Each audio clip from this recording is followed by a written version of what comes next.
espoir, rien n'a plus de valeur, rien n'est aussi grand et rien n'est plus beau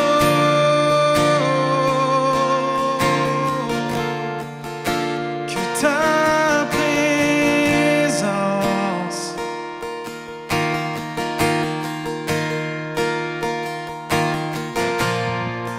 J'ai vu, j'ai goûté l'amour le plus doux. Mon cœur est enfin libre et ma honte disparaît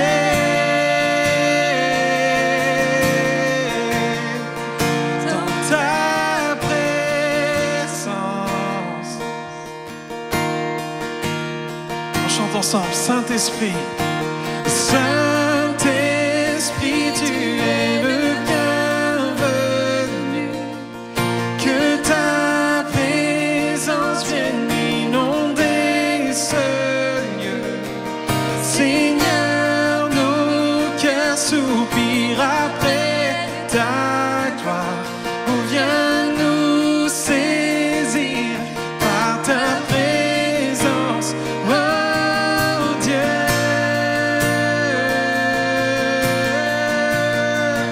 par ta présence.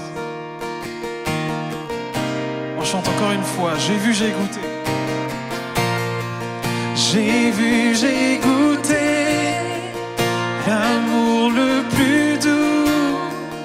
Mon cœur est enfin libre et ma honte disparaît dans ta présence, dans ta présence. Saint-Esprit, viens maintenant. Saint-Esprit, tu es le bienvenu. Que ta présence vienne inonder ce lieu. Seigneur, nos cœurs soupirent après ta gloire. Oh, viens nous saisir par ta présence. Oh Dieu, par ta présence. Viens nous saisir par ta présence. On a tant besoin de toi, Saint-Esprit, inonde-nous de toi, inonde-nous de toi. Saint-Esprit, descends, remplis-nous de toi.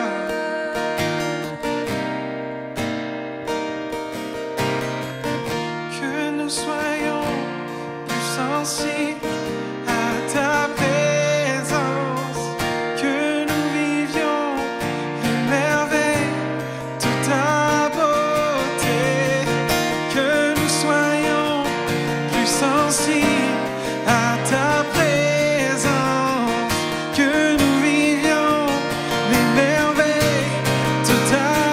On déclare que nous soyons plus sensibles à ta présence, que nous vivions les merveilles de ta beauté, que nous soyons plus sensibles à ta présence, que nous vivions les merveilles de ta... Que ce soit notre prière. Que nous soyons plus sensibles à ta présence, que nous vivions les merveilles de ta beauté. Nous soyons plus sensibles à ta présence, que nous vivions les merveilles de ta beauté. Jésus, rends-nous plus sensibles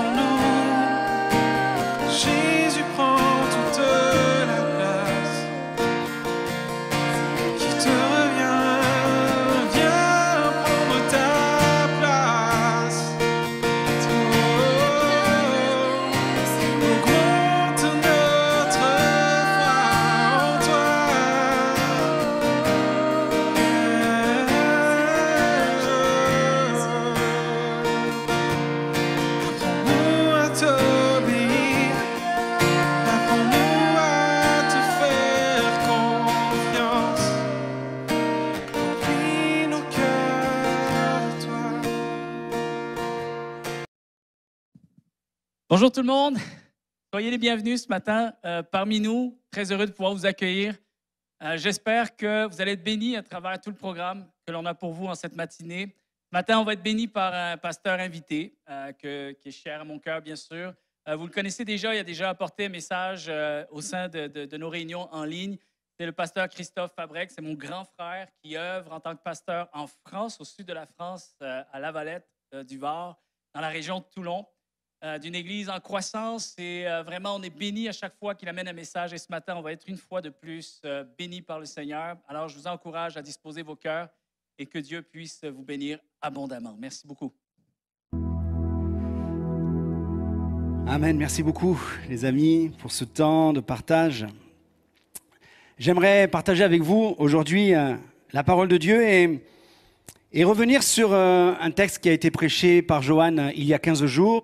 De la Pentecôte, le dimanche de la Pentecôte, et continuer dans cette pensée également, dans cette dimension de la Pentecôte, et reprendre ce texte qui avait été cité du psaume 23 au verset 5, où il est écrit « Tu oins d'huile ma tête, tu verses de l'huile sur ma tête, et ma coupe déborde. » Et ma coupe déborde. J'aimerais continuer dans cette lignée de la Pentecôte et rattacher avec vous quelques principes spirituels importants. Juste rappeler, dans l'Ancienne Alliance, la dimension de la Pentecôte. Le mot Pentecôte veut dire 50.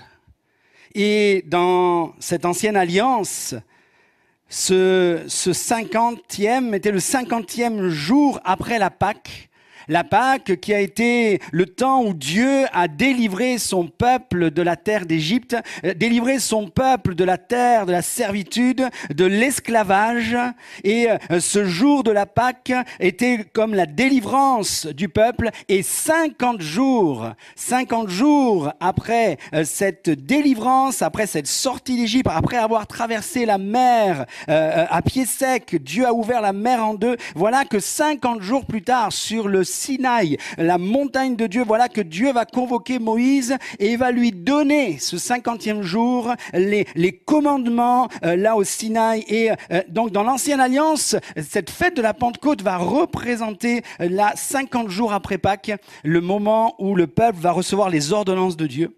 Et dans cette nouvelle alliance où nous vivons aujourd'hui, il est écrit que Christ est notre Pâque. Christ est notre Pâque. Et cette nouvelle alliance, elle n'est pas pour un seul peuple, mais pour tous les peuples, pour toutes les nations. Et Christ est notre Pâque qui a été sacrifié.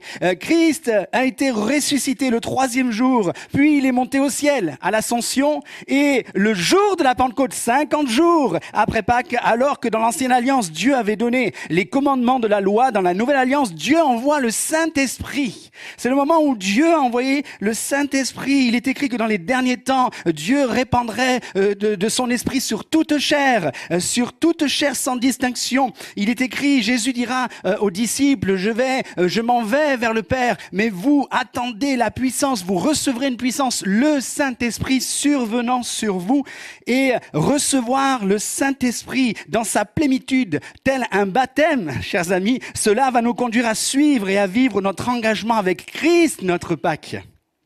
Au-delà de devenir mon sauveur, Christ est mon sauveur. Au-delà de devenir mon libérateur, Jésus devient aussi mon Seigneur. Jésus devient mon maître. Jésus devient mon ami. Jésus devient mon frère. Jésus devient mon tout, mon essentiel. Il devient le premier dans ma vie. Et au-delà de seulement recevoir, je le vis. Alléluia. Je le vis, je m'en imprègne. Et alors, ma vie aussi en déborde de lui. Et toute cette œuvre du Saint-Esprit va nous permettre non seulement de recevoir, mais également de déborder afin que les autres aussi en bénéficient et non pas en pâtissent. C'est important. On verra cela tout à l'heure dans un instant. Quand nous vivons cette promesse, le Saint-Esprit qui vient. Dans les derniers temps, je répandrai de mon esprit, dit Dieu. Dans les derniers temps, là, oui, je répandrai de mon esprit. Vous recevrez une puissance, le Saint-Esprit survenant sur vous. Dans le fait de répandre et dans le fait que le Saint-Esprit survient d'en haut sur nous, c'est ce qu'on appellera cette effusion du Saint-Esprit. Cette effusion du Saint-Esprit. Et je voudrais revenir sur ce psaume 23 où Johan nous a conduit aussi dans cette image et voir avec vous, tu oins d'huile ma tête. comme cette effusion. Et ma coupe déborde, ma vie en déborde. Et je voudrais juste voir avec vous en deux parties. Eh bien, avant de déborder, il faut être rempli. C'est normal. Tout ce qui doit déborder doit d'abord être plein. Et je voudrais qu'on voit ensemble cette notion, tu oins d'huile ma tête, tu verses de l'huile sur ma tête, je reçois ce Saint-Esprit qui veut se répandre d'abord en moi, d'abord en nous. Et rappeler un principe, on avait eu cet exemple une fois et je l'ai retenu parce qu'il est parlant, le principe de l'infusion. Voilà, moi je ne suis pas trop un homme athée, mais je suis plutôt café. Mais ma femme aime beaucoup le thé et l'infusion, voilà, et elle aussi n'est pas athée mais croyante. Bon, mais enfin ça, voilà, un petit peu jeu de mots. Et généralement, c'est moi qui lui prépare son thé tous les matins. Et pour préparer le thé, il faut que l'eau soit au moins frémissante, il faut qu'elle boue. Alors, elle ne veut pas trop chaud, il faut, vous voyez, elle veut arriver sur la bonne température. Mais quoi qu'il en soit, il faut que l'eau soit frémissante. Ensuite, on met l'infusion. Et là, c'est tout le goût, l'arôme et la couleur de cette essence qui va se diffuser jusqu'à ne faire qu'un, et là, qui va être agréable à prendre. Eh bien, dans cette dimension de « tu oins d'huile ma tête », j'aimerais parler de ce principe de l'infusion. Infuser en termes littéraires aussi, ça veut dire communiquer un sentiment à quelqu'un, introduire dans son esprit. Et je crois, bien aimé, qu'avant que ma coupe déborde, il faut qu'elle remplisse ma vie. Et remplir ma vie du Saint-Esprit va être comme cette infusion où ma vie ne doit faire qu'un. Et le Saint-Esprit de Dieu, c'est celui qui communique aussi la vie de Jésus-Christ, les sentiments qui étaient en Jésus-Christ. C'est l'Esprit de Diet qui va nous convaincre de péché, de justice, de jugement. C'est l'Esprit de Dieu qui va rendre témoignage à notre esprit que nous sommes enfants de Dieu. Et une fois que ce témoignage se vit, une fois que nous sommes comme infusés, eh bien, il va déclarer en nous que nous sommes enfants de Dieu et nous pouvons appeler Dieu notre Père. Et voilà que là, nous sommes dans cette parfaite harmonie avec Dieu le Père, Dieu le Fils et Dieu le Saint-Esprit. Oui, quand nous parlons du Saint-Esprit, nous parlons aussi de manifestation de sa puissance. Mais la première puissance que nous devons manifester et qui doit se manifester en nous, c'est une relation avec Dieu le Père. Une relation. D'ailleurs, le psaume 23, avant d'en arriver à « tu oins d'huile ma tête et ma coupe déborde », le psaume 23 parle d'une relation, et c'est bien fait, « l'Éternel est mon berger ». Je ne manquerai de rien. Il me donne du repos, il me conduit, il me redonne des forces, il me dirige, il me protège, il me nourrit, il me rassasie, il m'accompagne tous les jours. Ce psaume est une parfaite illustration de relation que nous devons avoir. Et dans cette relation, il y a ce fait d'être rempli. Et dans cette infusion du Saint-Esprit, à l'intérieur de moi, je suis rempli d'assurance.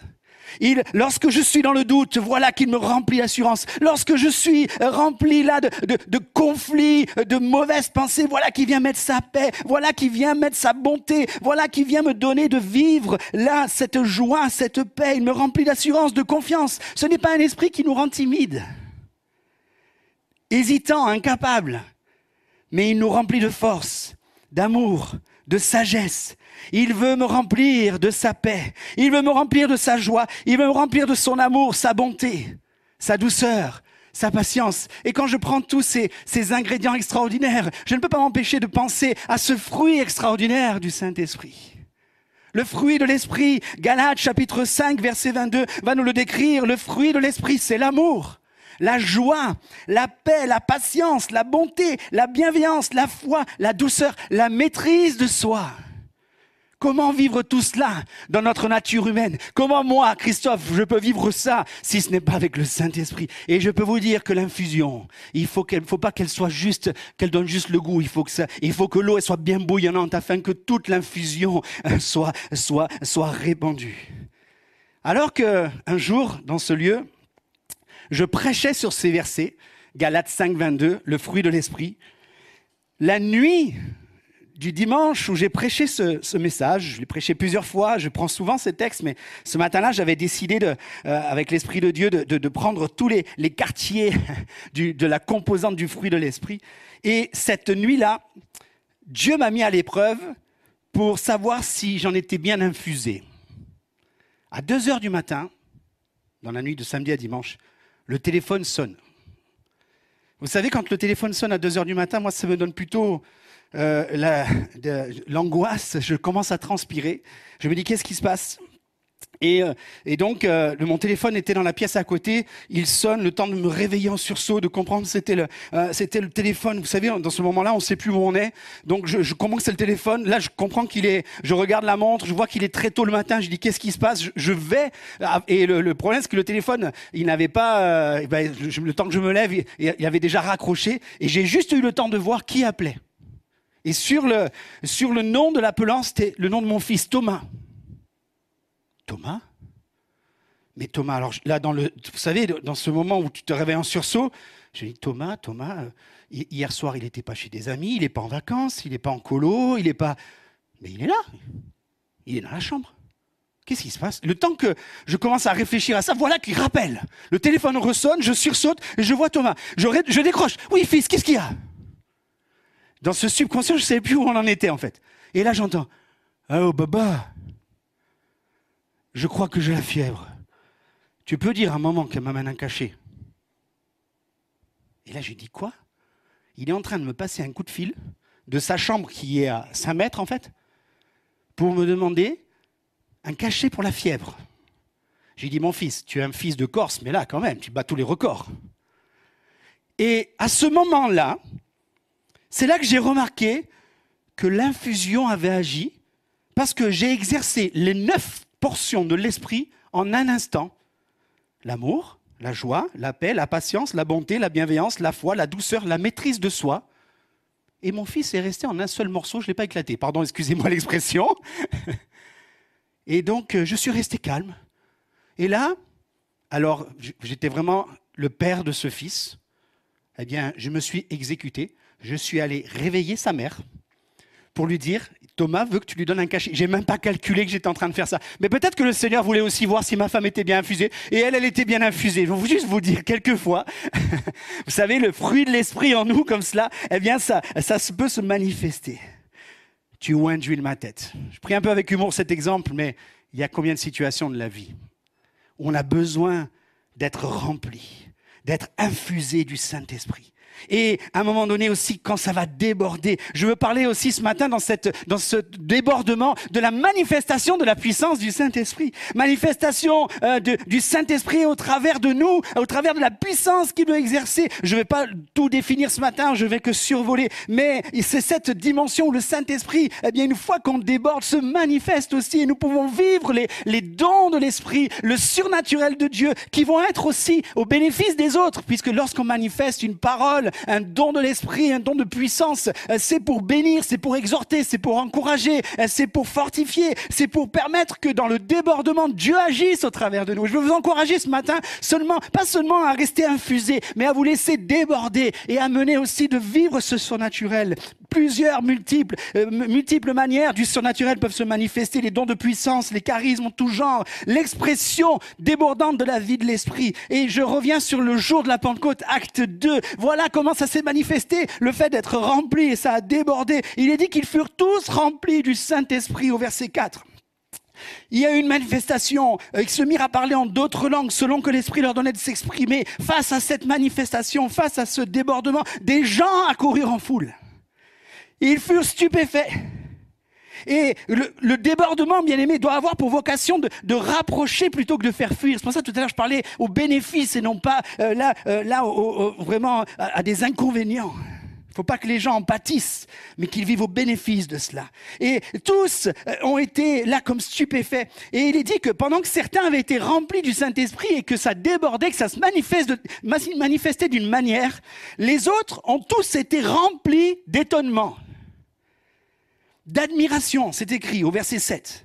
Au verset 12, encore tous remplis d'étonnement, ne sachant que penser, ils se disaient les uns les autres, mais qu'est-ce que cela veut dire ? Qu'est-ce que c'est? Ça m'a fait penser le jour où Dieu a donné la manne à son peuple.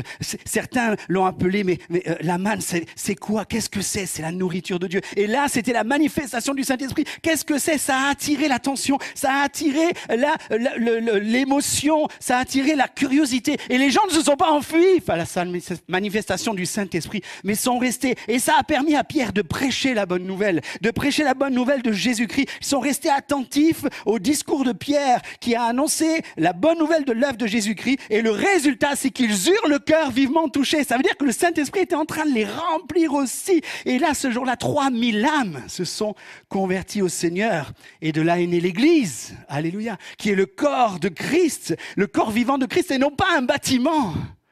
Gloire à Dieu. Et ce matin, je veux nous rappeler que la vie débordante de l'Esprit doit être quelque chose qui va se répandre sur les autres aussi. Cette effusion que je vis pour ma vie, eh bien, me remplit et ça déborde, se répand sur les autres. Et ça répand pas un venin toxique, ça répand pas quelque chose qui va faire que les gens vont partir en courant, ça répand quelque chose qui donne envie d'être vécu. Alléluia.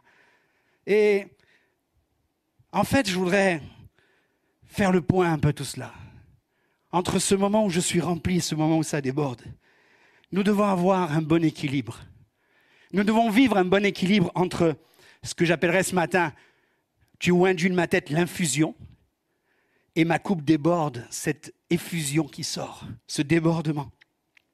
Et reprendre ce texte aussi qui a été cité il y a 15 jours, 1 Thessaloniciens chapitre 5, verset 19. Voilà cet équilibre, ce qui va nous permettre de faire. N'éteignez pas l'esprit. 1 Thessaloniciens chapitre 5, verset 19. N'éteignez pas l'esprit. N'entravez pas l'action de l'Esprit de Dieu. Ne l'empêchez pas de vous éclairer. Ne laissez pas son feu s'éteindre en vous. Pas seulement dedans que les choses doivent se passer. Mais ne laissez pas ce feu s'éteindre, mais que ça déborde et que ça se propage. Ne faites pas obstacle à l'action du Saint-Esprit. N'empêchez pas le Saint-Esprit d'agir. Et ce matin, à prendre un peu ces termes un peu inconnus, un peu, on va dire, c'est rare qu'on emploie cela, mais je vous pose cette question et je nous pose cette question pour faire l'équilibre. Seriez-vous plutôt infusé ou débordant? Infusé, vous savez, ces personnes qui ne vivent l'expérience que de l'intérieur, qui gardent l'expérience là seulement à l'intérieur. Et les débordants, c'est ceux qui vont toujours dire que non, on revendique les manifestations de la puissance. Et des fois, ils revendiquent trop les manifestations de la puissance. Et quelquefois, on a un déséquilibre entre ceux qui vont dire non, c'est plutôt de l'intérieur que ça se passe. Et ceux qui vont dire mais non, c'est plutôt à l'extérieur que ça doit se produire. Je crois qu'on doit avoir un équilibre. On peut pas avoir l'un sans l'autre, en fait. Les infusés défendront toujours le fait que le Saint-Esprit se manifeste qu'à l'intérieur. Les débordants combattront le fait que le Saint-Esprit se manifeste que dans la puissance, que dans les miracles, que dans les guérisons, que dans les prophéties, les paroles de connaissance, toutes sortes de dons de puissance. Et certains vont aller jusqu'à dire, il faut y aller, il faut déborder coûte que coûte.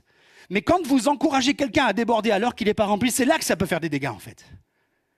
Certains vont dire il faut manifester les dons de puissance.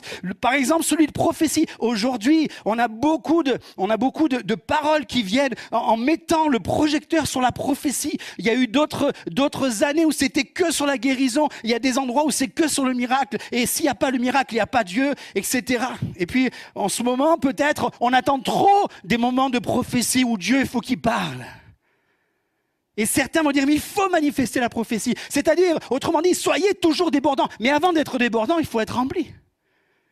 Et si tu vis que le débordement, certains vont dire, il faut se lancer. C'est pas grave si au début tu te trompes, il faut bien commencer un jour. Comment c'est pas grave si au début tu te trompes? C'est pas grave si au début tu es peut-être indécis, que tu exprimes pas les choses comme il faut. Mais je crois qu'on a besoin, le Saint-Esprit ne se trompe jamais. Et il faut être prudent de la manière dont on va déborder. Car si dans la manière où on doit déborder de la part du Saint-Esprit, ça va se passer par une parole de connaissance, une prophétie, nous devons aussi réaliser que dans le livre des Proverbes, il est dit que les paroles peuvent donner la vie ou la mort. Soyons prudents à cela. Que nous puissions être de ceux qui débordent de la vie. Je vais inviter l'équipe de louange à revenir, s'il vous plaît, les amis. Et conclure avec ceci. Ce matin, tu oindules ma tête et ma coupe déborde.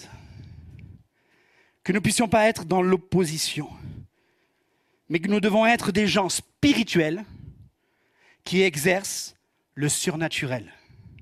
Vous devriez dire Amen à ces paroles. Même là, chez vous, même si vous êtes seul, vous devriez dire Amen à cette parole. Nous devons être des gens spirituels qui exercent le surnaturel. Car trop de spirituel peut tuer le surnaturel. Trop calme, c'est, il faut dire, non, trop intérieur, trop silencieux, trop intériorisé. Je ne parle pas des caractères réservés. Je parle de ce que le Saint-Esprit doit accomplir.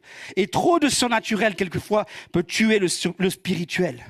Dans le trop bruyant, le trop agité, le trop mystique, qui est seulement intéressé plus par l'émotionnel et le sensationnel que cette vie intérieure. Trop extériorisé, certains, si vous n'êtes pas dans l'extase, eh bien c'est qu'on n'est pas spirituel. Non, le surnaturel peut tuer le spirituel et le trop spirituel peut tuer le surnaturel. Et je crois qu'on a besoin d'avoir un équilibre. C'est l'équilibre entre l'un et l'autre qui fera que nous n'éteindrons pas l'esprit. Nous n'éteindrons pas l'esprit. Que nous n'attristions pas l'Esprit de Dieu, à utiliser les uns les autres, à remplir. Et lorsqu'on est dans cet équilibre, je crois, d'être complètement rempli et que ça déborde, eh bien, c'est ainsi qu'une église va se porter en bonne santé. C'est ainsi qu'un chrétien va se porter en bonne santé lorsqu'ils grandissent et nous grandissons par l'assistance du Saint-Esprit. Amen.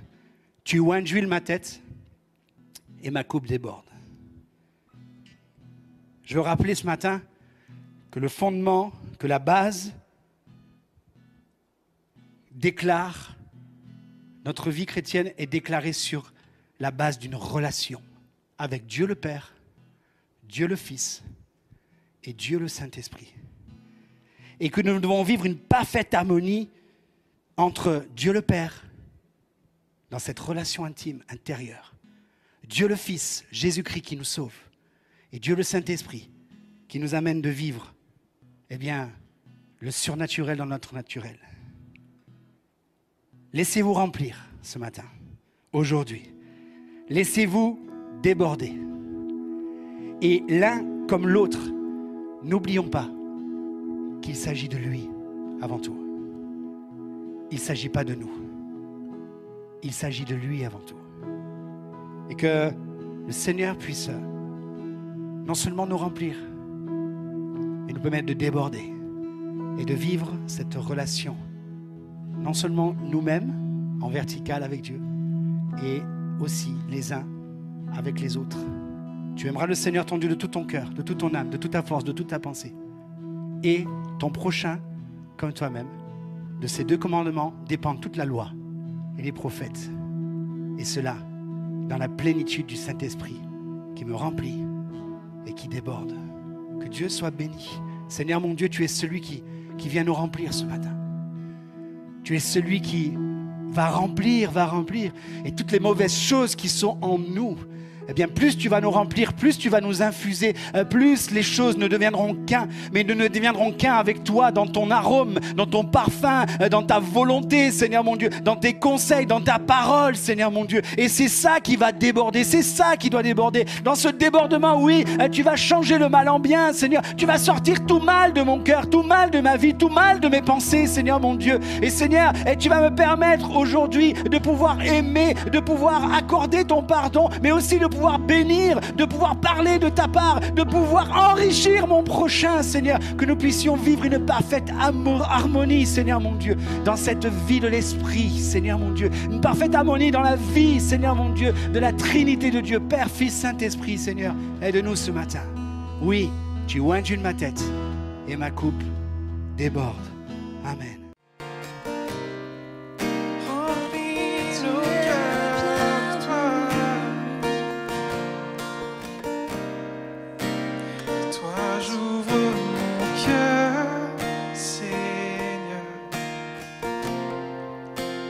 Toi j'ouvre mon cœur à jamais. Fais ce que toi seul sais faire. Jésus, viens régner dans ma vie. À toi j'ouvre mon cœur, Seigneur. À toi j'ouvre mon cœur ce que toi seul sais faire. Jésus, viens régner dans ma vie. Tout en moi est aimé par ton amour, captivé par qui tu es. Conduis-moi à te connaître plus encore. Je veux m'approcher de toi, laisser mes peurs derrière moi. Seigneur, viens toucher ma vie à nouveau.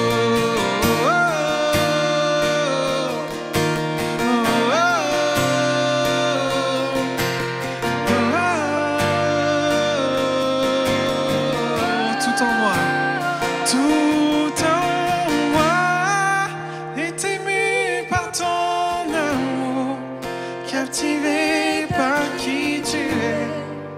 Conduis-moi à te connaître plus encore. Je veux m'approcher de toi, laisser mes peurs derrière moi. Seigneur, viens toucher ma vie à nouveau. Viens toucher ma vie à nouveau.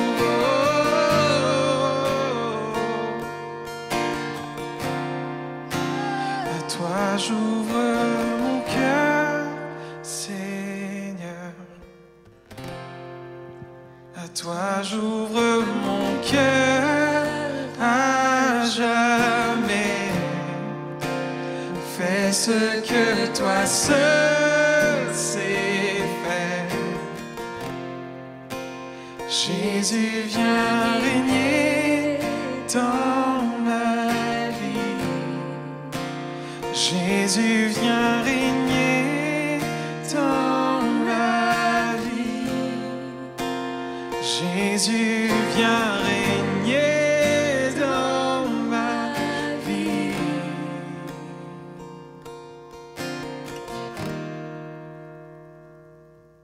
J'espère que vous avez été bénis ce matin par la prédication qui a été apportée.